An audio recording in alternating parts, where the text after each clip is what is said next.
بسم اللہ الرحمن الرحیم۔ M A part 1 political science, paper 1 western political thought, lecture number 12، Edmund Burke. عزیز طلباء و طالبات، میں آپ کو لیکچر نمبر 12 میں خوش آمدید کرتا ہوں۔ میں اس لیکچر میں ایڈمنڈ برک پر تبصرہ کروں گا۔ ایڈمنڈ برک 1729 کو آئرلینڈ میں پیدا ہوا۔ وہ ایک سیاست دان تھا۔ ایڈمنڈ برک برطانوی پارلیمنٹ کا رکن 1765 میں بنا۔ ایڈمنڈ برک مذہب پسند سیاسی مفکر تھا۔ اس نے امریکی انقلاب کی حمایت کی اور فرینچ انقلاب کی مخالفت کی تھی۔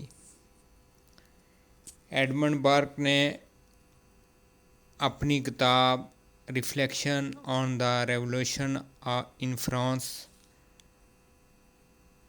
جو 1790 میں پبلش ہوئی، فرینچ ریولوشن کو تنقید کا نشانہ بنایا۔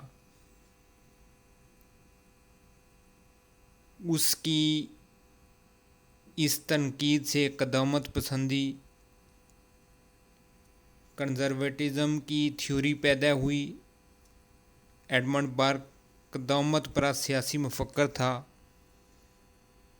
وہ مکمل طور پر تبدیلی کے خلاف نہیں تھا، بلکہ وہ کہتا تھا کہ تبدیلی کبھی بھی انقلاب کے ساتھ نہیں لائی جا سکتی، بلکہ آہستہ آہستہ لائی جا سکتی ہے۔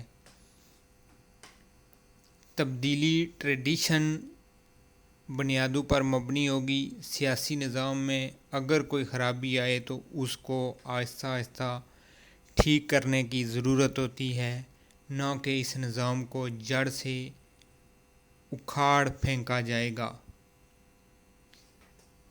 یہ اس کے کنسیپٹ تھے۔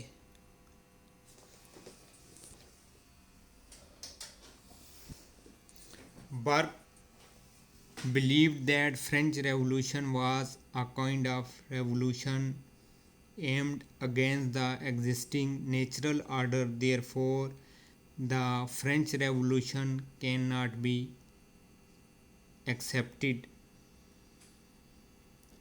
برک نے فرینچ انقلاب 1789 کا برطانیہ کے شاندار انقلاب جو 1688 میں ہوا تھا کا موازنہ کرتے ہوئے دلائل دیے کہ the French Revolution did not challenge the existing order. The revolution tried to strengthen the existing English customs, traditions, values, property laws. The revolution tried to strengthen the roots of the British tradition.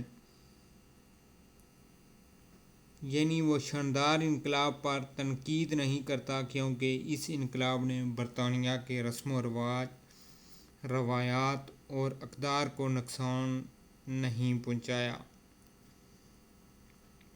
جبکہ وہ فرانسیسی انقلاب کے بارے میں کہتا ہے The French Revolution wanted to uproot the traditions, customs and history of French society.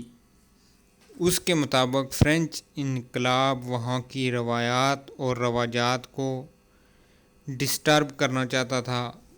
اگر ایڈمنڈ برک کا نظریہ ریاست کے بارے میں بات کی جائے تو کہتا ہے کہ ریاست ارتقائی عمل سے وجود میں آئی۔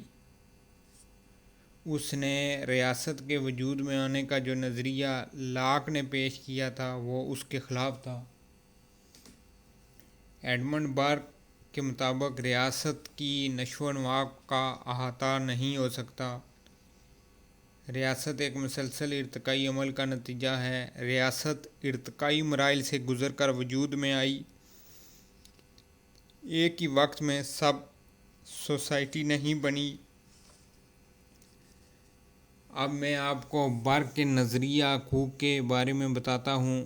برک اخلاقیات کو تسلیم کرتا ہے لیکن فطری حقوق کے نظریے کو تسلیم نہیں کرتا۔ اس کے مطابق ریاست کے وجود میں آنے سے پہلے فرد فطری حقوق نہیں رکھتے۔ اس کے مطابق حقوق معاشرے ہی سے ملتے ہیں۔ اگر برق کی قدامت پسندی کے حوالے سے بات کی جائے تو میں پہلے بتا چکا ہوں کہ برق ایک قدامت پسند سیاسی مفکر تھا۔ اس نے قدامت پسندی کے فلسفے کو وسعت دی۔ وہ مذہب، رسومات اور رواجوں کا حامی تھا۔ وہ پرانے اداروں کو ارتقائی عمل کا نتیجہ کہتا تھا اور اداروں میں آہستہ آہستہ تبدیلی لانے کا حامی تھا۔ اس نے فرانس کے انقلاب کی مخالفت کرتا تھا اور اس کے مطابق اس انقلاب فرانس کے روایتی اداروں کو برباد کرنے کا ذمہ دار کہلاتا تھا۔